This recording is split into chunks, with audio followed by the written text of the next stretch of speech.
സുഭാഷിതം digital ചാനലിലേക്ക് സ്വാഗതം. ഈ ചാനൽ എല്ലാവരും കാണുക, സബ്സ്ക്രൈബ് ചെയ്യുക, നമുക്ക് ആവശ്യമായ എല്ലാ സപ്പോർട്ടും ചെയ്യുക. തെന്നിന്ത്യൻ രാഷ്ട്രീയം, പ്രത്യേകിച്ച് തമിഴ്നാട് രാഷ്ട്രീയം എന്നും സിനിമാ നടന്മാരെ കൊണ്ട് ചുറ്റിക്കറങ്ങിയിട്ടേ ഉള്ളൂ. MG രാമചന്ദ്രൻ എന്ന MGR പാലക്കാടുകാരനാണ്. അദ്ദേഹം തമിഴ്നാട്ടിൽ പോയി സിനിമകളിൽ അഭിനയിച്ച് അവസാനം തമിഴ്നാട് രാഷ്ട്രീയം കൈകാര്യം ചെയ്തു. അണ്ണാദുരൈ അതിനു മുമ്പേ തമിഴ്നാട് രാഷ്ട്രീയം കൈകാര്യം ചെയ്തു. ഇപ്പോൾ അങ്ങനെ നിരവധി ആളുകൾ തമിഴ്നാട്ടിലെ രാഷ്ട്രീയത്തിൽ വന്ന്, ജയലളിത സിനിമയിൽ വന്നാണ് കൈകാര്യം ചെയ്തത്.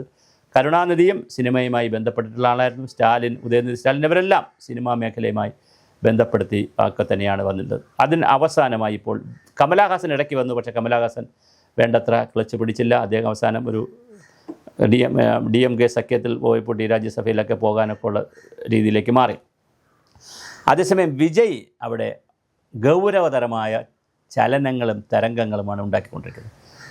കേരള രാഷ്ട്രീയം പോലല്ല തമിഴ്നാട് രാഷ്ട്രീയം. കേരള രാഷ്ട്രീയത്തിൽ ദേവൻ വന്ന് പാർട്ടി ഉണ്ടാക്കി, നമ്മുടെ സിനിമാ നടൻ. പക്ഷേ അത് ക്ലച്ച് പിടിച്ചില്ല. എത്രയോ ആളുകൾ ഇവിടെ പാർട്ടി ഉണ്ടാക്കുന്നു, അത് ക്ലച്ച് പിടിക്കുന്നില്ല. കാരണം കേരള രാഷ്ട്രീയം എന്ന് പറയുന്നത് ജാതിയുടെയും മതത്തിൻ്റെയും ഒക്കെ രീതിയിലും അല്ലാതെയൊക്കെ പുരോഗമനം അല്ലാത്തത് എന്നൊക്കെ പറഞ്ഞ് 3-4 മുന്നണികളായി ജനങ്ങളെ പങ്കുവച്ചെടുത്തിട്ടുണ്ട്. ഐക്യ ജനാധിപത്യ മുന്നണി, ഇടതുപക്ഷ ജനാധിപത്യ മുന്നണി, അങ്ങനെ രണ്ടായിട്ട് നിന്നു. പിന്നെ അതിൽ തന്നെ പല പാർട്ടികളായിട്ട് ആളുകൾ നിൽക്കുന്നു. പിന്നെ BJP കൂടെ വന്നപ്പോൾ ഉള്ള ആളുകളെ അവർ പങ്കുവച്ചെടുത്തിരിക്കുകയാണ്. ഇനി പുതിയ ആളുകളില്ല. അപ്പോൾ ഉള്ള ആളുകളിൽ തന്നെ ഇപ്പോൾ ഇടതുപക്ഷത്തിലൊക്കെ നിൽക്കുന്നവർക്ക് നല്ല രാഷ്ട്രീയ വിദ്യാഭ്യാസമോ കുറേ കൊടുത്തിട്ടുണ്ട്. കോൺഗ്രസ് ആണ് പിന്നെ എന്നെ പണ്ടേ കോൺഗ്രസ്. അപ്പോൾ ആളുകൾ മാറാനൊരു ബുദ്ധിമുട്ടുള്ള ഒരു സമൂഹമാണ്. ഒരു സിനിമാ നടൻ വന്നതുകൊണ്ടോ അല്ലെങ്കിൽ ഒരു പ്രധാനപ്പെട്ട ഒരു കരിസ്മാറ്റിക് ലീഡർ വന്നതുകൊണ്ടോ ഒന്നും ആളുകൾ അങ്ങനെ മാറുന്നൊരു സ്വഭാവമില്ല. ഇപ്പോൾ ഈ ശ്രീധരൻ നമ്മൾ പാലക്കാട് മത്സരിച്ചു. എത്രയോ ഡൈനാമിക്കായിട്ടുള്ള ആളായിരുന്നു. അദ്ദേഹം പരാജയപ്പെട്ടു പോയി. അപ്പോൾ അദ്ദേഹം പക്ഷേ BJP കാൻഡിഡേറ്റ്, ഒരു പക്ഷേ അദ്ദേഹം CPM ഓ കോൺഗ്രസ് ആയിരുന്നു, ചിലപ്പോൾ ജയിച്ചുകൂടായികയില്ല.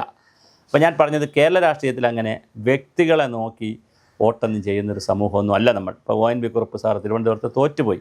അദ്ദേഹം പ്രമുഖനായ ആളല്ലേ. അങ്ങനെ വളരെ പ്രമുഖരായ ആളുകൾ വന്നിട്ടുണ്ടെങ്കിലും വ്യക്തിത്വങ്ങൾ വന്ന് രാഷ്ട്രീയത്തിൽ നിന്നാൽ അതിൽ സുരേഷ് ഗോപി മാത്രമാണ് ഒരു അപവാദം വന്നത്. അദ്ദേഹം അത് മണ്ഡലത്തിൽ തുടർച്ചയായി ഉണ്ടാവുകയും പിന്നെ നേരത്തെ MP ആയിരുന്നു. പിന്നെ തൃശ്ശൂർ തന്നെ അദ്ദേഹം തുടർച്ചയായി കൈകാര്യം ചെയ്താണ് അവിടെ രക്ഷപ്പെട്ടത്. അതേസമയം മറ്റാളുകൾ വന്ന് പെട്ടെന്ന് കേരള രാഷ്ട്രീയത്തിൽ കയറിക്കൂടുക എളുപ്പമല്ല. അതേസമയം തമിഴ്നാട് രാഷ്ട്രീയത്തിൽ വിജയ് ഇപ്പോൾ ഒരു ചലനം ഉണ്ടാക്കുന്നുണ്ട്. അതിന് പറയാൻ കാരണം സ്റ്റാലിൻ ഇതുപോലെ തന്നെ യാത്രകൾ തുടങ്ങിയിരിക്കുകയാണ്.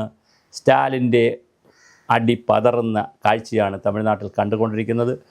എപ്പോഴും തമിഴ്നാട് രാഷ്ട്രീയത്തിൻ്റെ ഏറ്റവും വലിയ പ്രത്യേകത, അവിടെ ആൻറ്റി ഇൻകംബൻസ് വന്നു കഴിഞ്ഞാൽ, ഭരണവിരുദ്ധ വികാരം വന്നു കഴിഞ്ഞാൽ പിന്നെ ഒഴുക്കാണ്, ഒരു വശത്തേക്കുള്ള ഒഴുക്കാണ്, വെള്ളം പോലെ ഒഴുകും.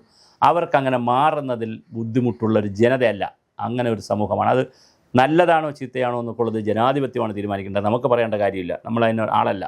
കാര്യം ജനാധിപത്യത്തിൽ ജനങ്ങൾ എവിടെ പോകണം, എങ്ങോട്ട് പോകണം, ആരെ കൂടെ നിൽക്കണം, ഏത് രൂപത്തിൽ നിൽക്കണം എന്നൊക്കെ തീരുമാനിക്കുന്നത് ജനങ്ങളാണ്. അപ്പോൾ എന്തായാലും തമിഴ്നാട് രാഷ്ട്രീയം മറ്റൊരു തലത്തിലേക്ക് മാറിക്കൊണ്ടിരിക്കുകയാണ്. അവിടെ വിജയ് വലിയ തരംഗമായിട്ടുണ്ട്. സ്റ്റാലിൻ അതിനനുസരിച്ച് പുതിയ പുതിയ തന്ത്രങ്ങളുമായി വരുന്നുണ്ട്. ഇതിനിടയിലാണ് ഞാൻ പറഞ്ഞ കേരള രാഷ്ട്രീയമായി ബന്ധപ്പെടുത്തി നോക്കുമ്പോൾ തമിഴ്നാട് രാഷ്ട്രീയം വിജയ് പരാജയപ്പെടില്ല എന്ന്, അല്ലെങ്കിൽ പരാജയപ്പെട്ടു പോകും എന്ന് നമുക്ക് പറയാൻ പറ്റില്ല. ചിലപ്പോൾ വിജയ് വിജയിച്ചേക്കാം. കാരണം തമിഴ്നാടാണ് സ്ഥലം, കേരളം പോലല്ല. അത് അങ്ങനത്തെ ഒരു സ്ഥലത്ത് വിജയിക്കാൻ സാധ്യതയുണ്ട്.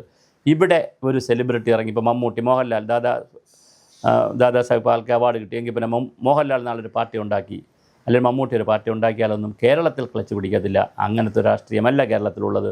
ഇവിടെ വ്യവസ്ഥാപിതമായ സംഘടിതമായ സംഘടനാ രൂപം എല്ലാ പാർട്ടികൾക്കുമുണ്ട്. അതുകൊണ്ട് തന്നെ അതിന് മാറിത്തിരിഞ്ഞു വരാൻ അതിൻ്റേതായ സമയമെടുക്കും. പിന്നെ അതുപോലെ തന്നെ രാഷ്ട്രീയം, ഇവിടെ മതവും, മുസ്ലിം കമ്മ്യൂണിറ്റി കുറച്ച് പേരുണ്ട്, ക്രിസ്ത്യൻ കമ്മ്യൂണിറ്റി കുറച്ച് പേരുണ്ട്, കുറച്ച് ഹിന്ദുക്കളുണ്ട്. ഈ കമ്മ്യൂണിറ്റികളും പൊളിറ്റിക്കൽ ലീഡർഷിപ്പുമായി വലിയ ബന്ധമുണ്ട്. ഇപ്പോൾ ഇന്ത്യൻ യൂണിയൻ മുസ്ലിം ലീഗ്, അല്ലെങ്കിൽ ലീഗ് എന്ന് പറയുന്നത് മുസ്ലിങ്ങൾക്ക് അപ്രമാദിത്വമുള്ളൊരു പാർട്ടിയാണ്.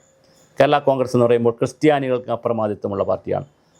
പിന്നെ ഹിന്ദുക്കളെയാണ് ഈ പലരും പങ്കുവച്ച് ഇങ്ങനെ എടുത്ത് വെച്ചിട്ട് പിന്നെ അതിൻ്റെ പുറത്താണ് ഈ ബഹളമെല്ലാം നടക്കുന്നത്. പിന്നെ പീസ് അങ്ങോട്ടും ഇങ്ങോട്ടൊക്കെ ഉണ്ട്. എന്നാൽ പോലും പ്രധാന റോൾ ഞാൻ പറഞ്ഞതാണ്.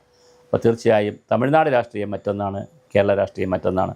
തമിഴ്നാടിൽ വിജയ് നേടുമോ, സ്റ്റാലിൻ്റെ അടി തെറ്റുമോ എന്നുള്ളത് കേരള രാഷ്ട്രീയം വെച്ചുകൊണ്ട് നമുക്ക് പറയാൻ കഴിയില്ല. പക്ഷേ തമിഴ്നാടിൻ്റെ ആംഗിളിൽ നിന്ന് ചിന്തിക്കുമ്പോൾ ചില അത്ഭുതങ്ങൾ തമിഴ്നാട്ടിൽ സംഭവിച്ചേക്കാം.